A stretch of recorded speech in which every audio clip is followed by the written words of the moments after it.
everyone. Warm greetings of the day. I'm Shruti Jha, and today we'll be talking about a very important yet a neglected aspect of women's mental health during these testing times of COVID-19 virus. We all know that the world is facing a global health crisis affecting people in diverse and drastic ways. COVID 19 has deepened these pre existing inequalities and exposed gaps in our system, amplifying the effects of the pandemic. The multi layered effects of COVID 19 have been exacerbated for women and girls, especially. So, before we begin, let's see what William Wordsworth has to offer us. He says, "The reason firm, the temperate will, endurance, foresight, strength, and skill. A perfect woman, nobly planned, to warn, to comfort, and command." Now, this brings us to a very vital question. Why? Why is it important to talk about women's mental health also? So, we all know that gender is a critical determinant of mental health and illness. It determines the differential power and control that men and women have over the socio-economic determinants of their mental health and lives, their social position, status, treatment in society, and their susceptibility and exposure to specific mental health risks. According to WHO, that is World Health Organization, gender differences occur particularly in the rates of common mental health disorders like, for example, depression, anxiety, and psychosomatic complaints. Now, these disorders in which women predominate affect approximately 1 in 3 people in the community, and this constitutes a very serious public health problem. Now, moving ahead to the second and the third point, which talks about gender-specific risk factors, roles, and responsibilities. Now, the gender-specific risk factors for common mental disorders that disproportionately affect women include gender-based violence, socio-economic disadvantage, low income and income equality, low or subordinate social status and rank, and unremitting responsibility for the care of others. The high prevalence of sexual violence to which women are exposed and the correspondingly high rates of post-traumatic stress disorder, that is PTSD, following such violence renders women as the largest single group of people affected by this disorder. So, moving ahead, the fourth point on gender bias says that gender stereotypes regarding proneness to emotional problems in women appear to reinforce social stigma and constrain the help seeking along stereotypical lines. They are a barrier to the accurate identification and treatment of psychological disorder. Despite these differences, most women experiencing emotional distress or any other psychological disorder are neither identified or treated by a mental health professional. Violence-related mental health problems are also poorly identified among them, and women are very reluctant to disclose a history of violent victimization unless they are really probed about it directly. So, the complexity of violence-related health outcome increases when the victimization is undetected and results in high rate of utilization of the mental health care system. Moving ahead, we're going to talk about the women mental health status in India. Now, according to a National Mental Health Survey prevalence study carried out by the National Institute of Mental Health and Neurosciences, that is NIMHANS, in collaboration with Ministry of Health and Family Welfare Government of India, showed that significant gender differentials exist with regard to different mental disorders. So, the overall prevalence, as we can see, of mental morbidity was higher among males, which was about 13.9%, as compared to that of females, which is 7.5%. However, if we look carefully, the specific mental disorders like mood disorders, depression, the neurotic disorders, your phobic anxiety disorders, agoraphobia, generalized anxiety disorder, obsessive compulsive disorder, all of them were higher in females. We can also see that there is a small number of female alcohol users identified in the present study who were all reported to be dependent users. So moving ahead, let us talk about the kind of impact that COVID 19 has had on women. So, regardless of where one looks, it is women who bear most of the responsibility for holding societies together, be it at home, in healthcare, at school, or for caring for the elderly. Now, we look at point number 1, which reads that greater burden of domestic and care work. So, the woman's ability to do professional work is limited due to the time they spend on domestic work and care in the home. Globally, women carry out at least 2.5 times more unpaid care work than men. And in India, it is 10 times more. And COVID 19 has increased that burden for women by a further 30%. Now, on top of all this, juggling domestic responsibilities, child and elderly care is a challenge in itself. But with schools shutting down, the pandemic exacerbates these challenges. With many women expected to take the responsibility of taking care of family members infected by COVID 19, these social and economic burdens have only become intensified for them. So, point number 2 reads higher rates of job losses. Now, women are vulnerable economically. On the global scenario, women's personal finances are much weaker than that of men, and their position in the labor market is less secure. In fact, women face unequal work opportunities the world over and often face numerous disadvantages when it comes to childbirth or child rearing. A slowing economy and a male-dominated workforce presents as an additional obstacle for them. More women employed in the hardest hit sectors, leading to greater job losses and unpredictable incomes. For example, statistics reveal that sex workers in India, who are around 1.3 to 3 million in number, face a loss of income and are also excluded from the COVID 19 social protection responses. So, point number 3 says that reduced financial independence and future prospects. Now, in India, the labor force participation of women has been trending downward for the past 10 years. While there are several reasons for the decrease in the formal sector, a crisis like COVID 19 is sure to carry out serious implications. In fact, the unemployment tracker managed by the Center for Monitoring the Indian Economy has indicated that India has already seen a 20% decline in vacancies. Economists have already sounded the alarm bells for an oncoming global depression. Now, in such a situation, women are at a higher risk of losing their jobs and facing issues re-entering the labor force. In fact, the post-COVID job market is poised to deepen the workplace inequalities and consign women to a traditional homemaker role. Women who may be able to secure jobs may not receive adequate job securities or wages which commensurate with their qualifications. History itself is a mute testimony that during similar periods such as the Great Depression, women were not able to enter the workforce at the end tail on account of vacancies created by the shift of male labor to the military operations during the World War II. In fact, it is lamentable that only such an event would have to be necessary to level the playing field and create a temporary economic advantage for women. So moving ahead, point 4 says that there is an increased risk of pregnancy-related deaths and reduced access to care. Now, evidences from several developing countries that have experienced previous epidemics have shown that the provision of sexual and reproductive health services, including prenatal and maternal health care, access to contraceptives and safe abortions, were reduced too soon as resources needed to be reallocated for the crisis. Now, such defundings have grave consequences for women and girls and must be prevented at all costs.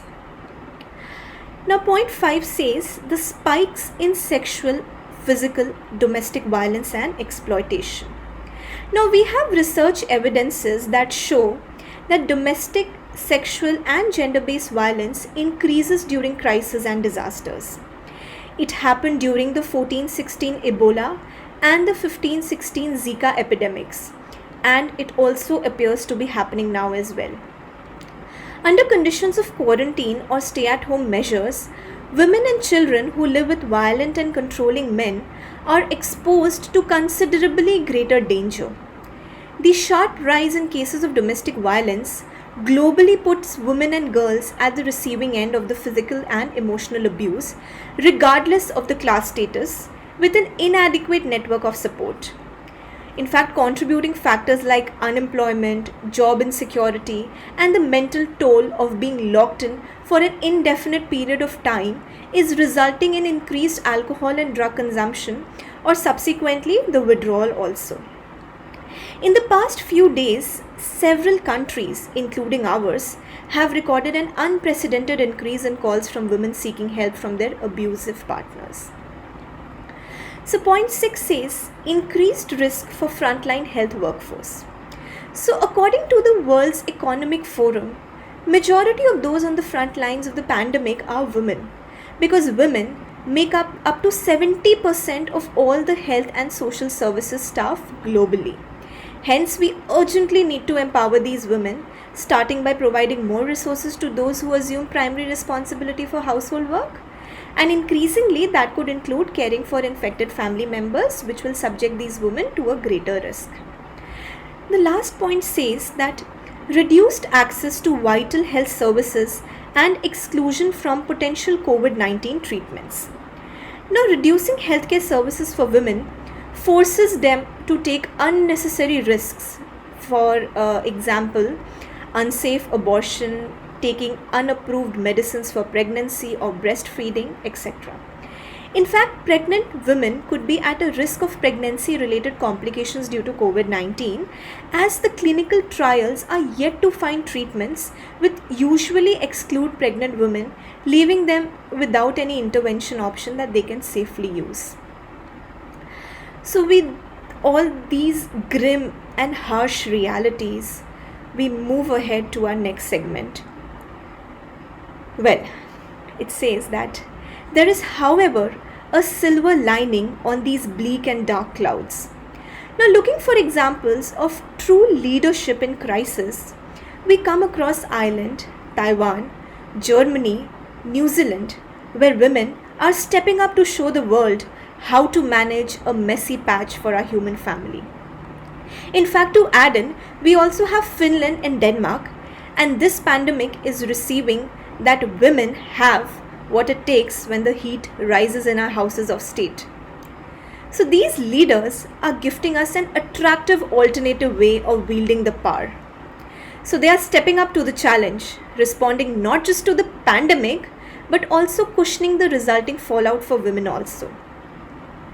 So across the globe, all these countries that have had the most commendable response to COVID-19 had one thing in common, and that was female leadership.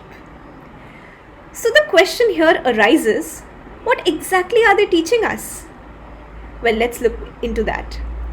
So the first thing that they are teaching us is truth. So Angela Merkel, the Chancellor of Germany, stood up early and calmly told her countrymen that this was a serious bug that would infect up to 70% of the population. It's serious, she said. Take it seriously. She did, so they did too. Testing began right from the get-go. Germany jumped right over the phases of denial and anger, a response that we've seen commonly elsewhere. In fact, according to the local polls, 89% of the Germans thought that the government was handling the pandemic well. The polls saw Merkel strengthen her lead as the country's most important politician, and also a strong rise for her future leadership too was observed. So the next thing that they teach us is decisiveness. So New Zealand's Jacinda Ardern's crisis management has received much praise for its swiftness and effective communication to the public, garnering necessary social consensus and support from the local communities too. Similarly, we also have France's Gender Equality Minister Marlene Schiappa's response that has stepped up the challenge by specifically addressing the resulting fallout for women, by providing new avenues such as addressing the spike in domestic violence during the lockdown, by securing hotels for the domestic abuse victims. So the next that they teach us is resilience. So, Finland's Prime Minister Sanna Marin and her all-female cabinet have received widespread approval from the Finns for policies to address the pandemic with consideration for the dark side of the widespread lockdown also, which includes your mental health issues, shortcomings in child support, and substance abuse that disproportionately affect girls and women. So the next thing that they teach us very importantly is of love and compassion. So Norway's Prime Minister Erna Solberg had the innovative idea of using television to talk directly to her country's children. She held a dedicated press conference where no adults were allowed. She responded to kids' questions across all the country, taking time to explain why it was okay to feel scared. So the originality and the obviousness of such ideas takes one's breath away. I ask all of you, how many other such simple humane innovations would more female leadership unleash? Now, if we look closely at what they have taught us, truth, decisiveness, resilience, love, compassion and empathy. Now, these are exactly the kind of ingredients that are required for one's psychological first aid. The ones which build on your coping skills and your wellness quotient. Moving ahead to the next segment, let's talk about the psychological impact that this pandemic has caused. So COVID-19 has sparked perpetual worldwide fear, panic, anxiety, depression and distress along with concerns of suicide, grief, post-traumatic stress, guilt and long-term mental health disorders. Research evidence from the Indian Psychiatric Society based on their surveys and research have found an increase in the number of persons reporting negative mental health impact. In fact, self-reported depression has increased. Other potential at-risk populations include your pregnant women, children and elderly, and patients with pre-existing mental conditions such as obsessive compulsive disorder, that is OCD. In fact, female medical healthcare workers have increased anxiety, depression, distress and low sleep quality, with the frontline female nurses reporting the most of the symptoms. PTSD, depression, grief and guilt are of long-term concern. Outbreaks can affect people psychologically by precipitating new psychiatric symptoms in those without mental illness and further aggravating a condition in those with pre-existing mental illness, causing distress in the caregivers of the affected individuals and further initiating fear, anxiety about the falling sick or the dying and feelings of helplessness, hopelessness and further blaming the people who are ill. Altogether, such outbreaks can trigger or potentiate mental breakdowns. Now, there are various psychological vulnerability factors which include intolerance of uncertainty, anxiety proneness, and perceived vulnerability to disease. As evidenced by previous epidemics, the psychological impact can outweigh the impact of the infection itself in terms of the number and duration of the people affected. Some anxiety and fear is healthy to motivate people to practice distancing and proper hand hygiene, but a severe amount is debilitating and indifference put people at risk. Additionally, people can drive the feelings of anxiety can drive leading these people to irrational behavior such as hoarding toilet paper, masks and hand sanitizers, as currently seen. It can also drive stigma, suicide and discrimination as described against Asian, Northeastern and the Muslim Indians. Then there is problem of hypochondriasis, commonly known as health anxiety, caused by an idea of experiencing physical symptoms leading to potential catastrophic misinterpretations of bodily sensation and changes. For instance, in Orissa, a 50-year-old man described as being obsessed with watching COVID-19 media contracted a virus which he wrongfully interpreted as COVID-19. He then quarantined himself from his family and friends, threw rocks at others who approached him, and finally, because of the overwhelming distress, hanged himself from a tree. So, additionally, during pandemics, people go to great lengths to protect themselves by displaying avoidant behavior, by decontaminating objects, removing potential sources of contamination, and obsessive hand washing. In fact, with patients with OCD, cleaning, washing, sterilizing compulsions are driven by unwanted intrusive anxiety about being dirty. Thus, fear of acquiring a new infectious disease, such as the highly contagious COVID 19, could worsen these behaviors, leading to possible inhalation injuries due to overuse of cleaning supplies, chapped dry skin, and atopic dermatitis. The other condition could be that of agoraphobia, that is, the fear or anxiety of being in situations perceived as difficult to escape or seek help for. Now, this may be exaggerated as people worry about contracting COVID 19, particularly in public areas or places without easy accessibility. So, we can clearly see how this COVID pandemic has become a fertile breeding ground for an increase in mental health conditions like chronic stress, anxiety, depression, alcohol dependence, and self harm. So, with that, we move ahead with some recommendations to help you maintain your psychological well being during this crisis. So, firstly, we need to set up a basic safety plan which can be based on WHO or CDC. Now, CDC being your Center for Disease Control and Prevention. Now, make sure you don't keep adding to these recommendations every day so that it becomes difficult for you to manage and further adds to your stress level. Now, these recommendations could generally include the usuals of avoiding touching your face, eyes, and nose with your hands, washing your hands with soap and water for 30 seconds after coming back from public places, before having your meals, and especially after you've coughed, sneezed, or blows your nose. Disinfect surfaces as per the need. Now, it is important to remember to ask yourself if it is really needed. Example, if nobody came in or went out of the house, that is, nobody touched the doorknob or the main entrance, so then in such a case, there is no need to disinfect it. So, the second point says that care for your home environment because a chaotic home can lead to your chaotic mind. Now, with all the uncertainty happening outside your home, keep the inside organized, predictable, and clean.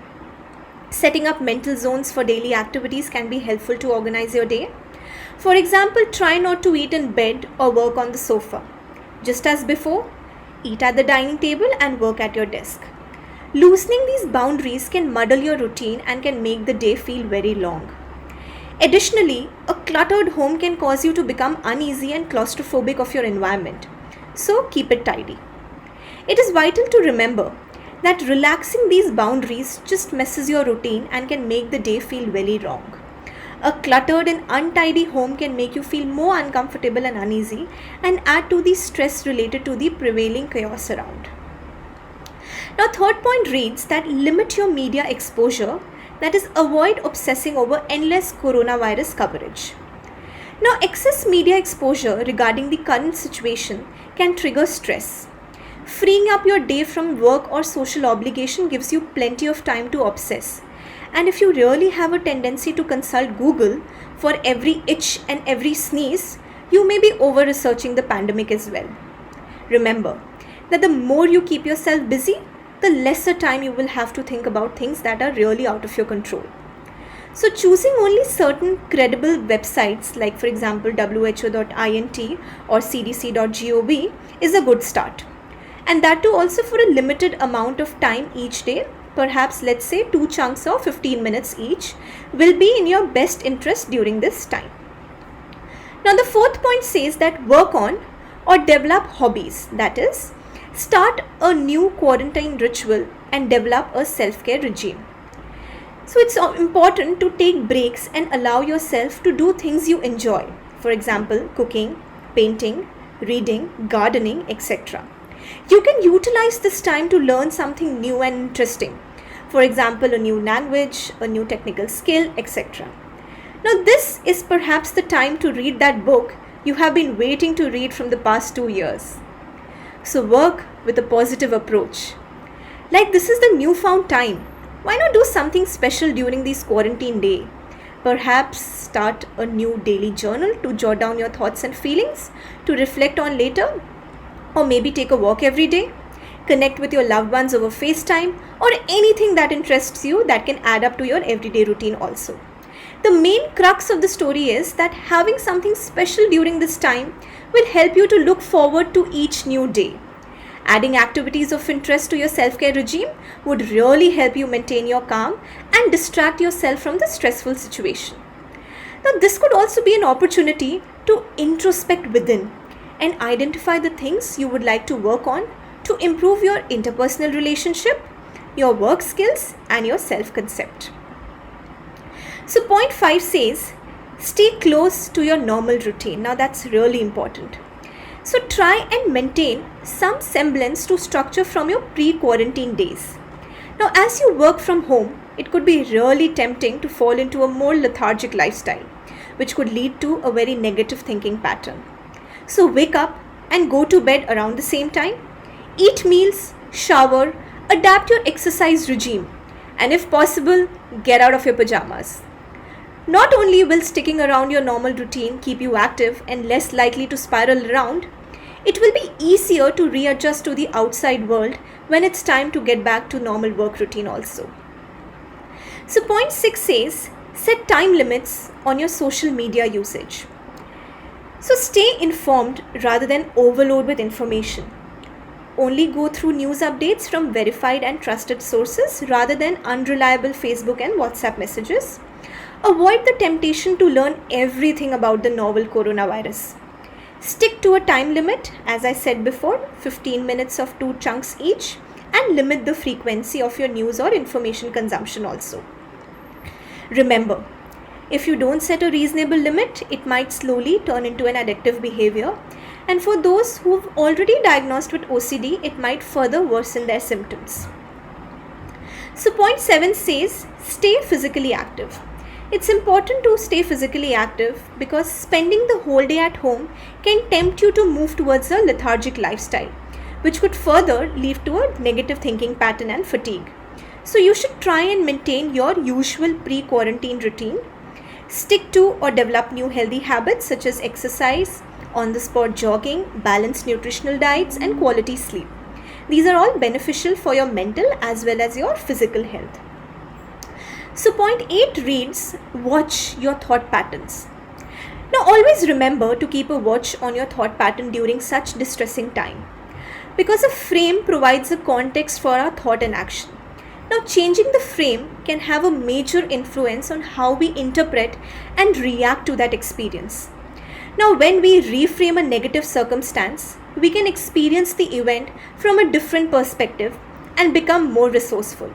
Like for example, right now, I choose to make COVID-19 the reason I'm more productive, rather than letting it become a stumbling block for me. So remember to reframe your thought. Example saying I'm stuck at home, you can shift to saying I can finally focus on myself and my home. So remember that having something special to do during this time will help you to look forward to each new day and prevent you from feeling low or start a new quarantine ritual. So point 9 says, use positive self-affirmations. So remember that you are resilient and be careful with the what ifs. Stress and anxiety cause people to focus on negatives and trigger the what if questions, such as how will I cope if I get infected, or how will I manage on my own, or my family will have to manage if I self-isolate. Now these apprehensions can lead us to think about the worst case scenarios. People are resilient and have coping skills that they use every day. But in stressful situations, people often catastrophize, that is, they overestimate how bad the situation can get and underestimate their coping abilities. In such situations, you should think of the difficult or challenging situations you have encountered in past and you were able to manage them successfully.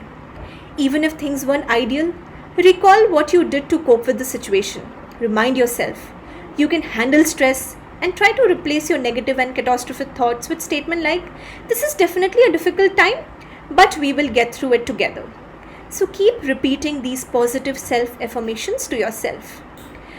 So now the last point is, opt for tele-mental health services in cases of high anxiety. Now, currently, there are many licensed clinical psychologists who are offering telehealth options over video, audio, and chat platforms. Remember to reach out for help if your anxiety is reaching proportion that is unmanageable without professional help. So with that, I move ahead to the way forward. So COVID-19 crisis has thrown these gender-based differences into sharper relief. Regional framework, multilateral organizations, and international financial situations must recognize that women will play a critical role in resolving the crisis, and that measures to address the pandemic and its economical fallout should always include a gender-based perspective. So, like fighting the pandemic, dealing with gender-based violence is a multi-layered and complex task. One that requires a bottoms-up approach in terms of allocating resources and information in order to better enable and protect women. Understanding these issues on a macroscopic level, but approaching it in a case-by-case method can empower the affected women by enacting schemes and policies that mobilize outreach resources at individual, community, and locality levels.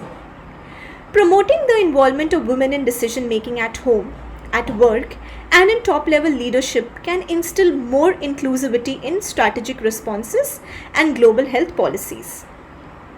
Continued efforts to build out on an effective long-term strategy that tackles the repercussions of gender roles can further sensitize potential male allies and reduce the gender skewness in industries and jobs that exploit women labor, a trend that is pronounced in the informal and semi-formal workplace also. Now, the women's mental health in India is somehow linked to their status in society. It benefits from equality and suffers from discrimination. Today, the status and well-being of countless millions of women remain tragically low. We have deprioritized women's mental health for far too long. The pervasive issue of women's mental health is not only invisible, but it has become culturally invisibilized. The cost of blindsiding this reality is too high. Hence, acknowledgement is the first step, which will then lead to changes in the current scenario. Most importantly, we need to remember that capsized travel plans, indefinite isolation, panic over scarce resources, and information overload have become a recipe for unchecked anxiety and feelings of isolation. So keep a check on your mental health and make sure to make your mental health your priority. With that, I come to the end, and I would like to say that letting go of illusions of control and finding peace in the fact that you are doing your part to flatten the curve will certainly build your mental strength to combat the stressful situation the whole globe is experiencing. So with this, I bid adieu to all of you, only to meet you very soon. Lots of love, peace, strength to all the lovely women around. Stay safe.